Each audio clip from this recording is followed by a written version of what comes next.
beautiful family, friends, and loved ones. I am so much glad to be talking with you in these few minutes.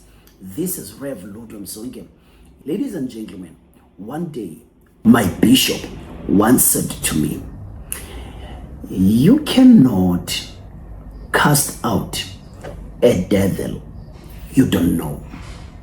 And he said, ignorance is the greatest weapon the enemy is using to destroy the Church of Christ, the people of God.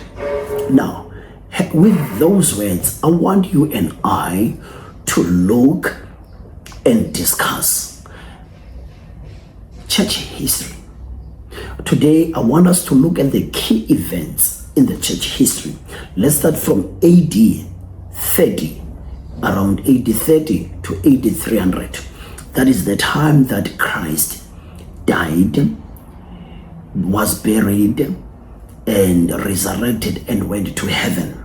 But also, that is the time where the first church was born, where Pentecost happened and the founding of the Christian church. So between AD 30 to AD 70, it is known as the Apostolic Age.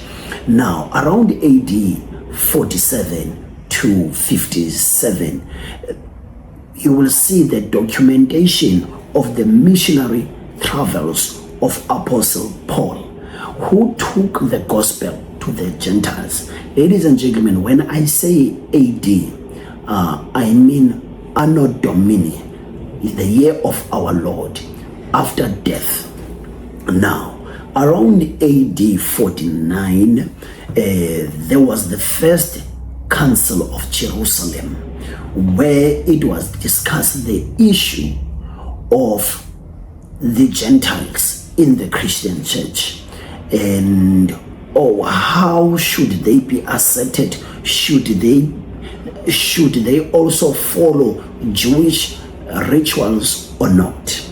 And then around AD 64 to AD 68, Nero persecuted the church, and also it was the time of the martyrdom of Peter and Paul.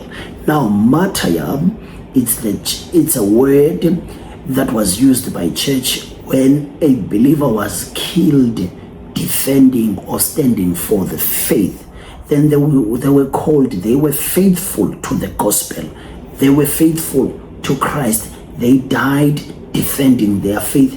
That would be called martyrdom. And also in the circles of the Catholic Church, they would be called saints. In other words, as they died for the faith, defending the faith, they were now called the saints of the church. Now, around 64 to 68 AD, Nero persecuted the church, and then around 70 AD, we saw the destruction, Rome destroying Jerusalem, and Judaism and Christians were separated. But before that, there was no way that you could exclude or separate Judaism and Christianity. They were known as one thing. Ladies and gentlemen, that is the brief video about the first, the Apostolic Age. And let me thank you and leave you on that note. God bless you. Shalom.